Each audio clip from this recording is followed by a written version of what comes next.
তুফান এখন কলকাতায় চলে গেছে মেট্রো রেলে।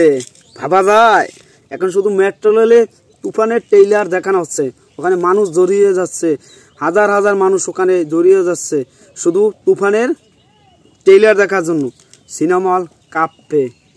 5 তারিখ ইন্ডিয়া মুক্তি পাবে। যারা এখন তো এই টিকিট কাটেন না মাল্টিপ্লেক্সে, তারা টিকিট কাটেন যদি টিকিট ছেড়ে থাকে। বুঝতে পারছেন?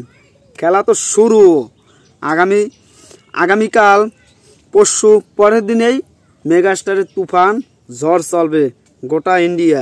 এখন তো 17 চলতে আছে, 16 চলতে আছে তুফান ঝড়।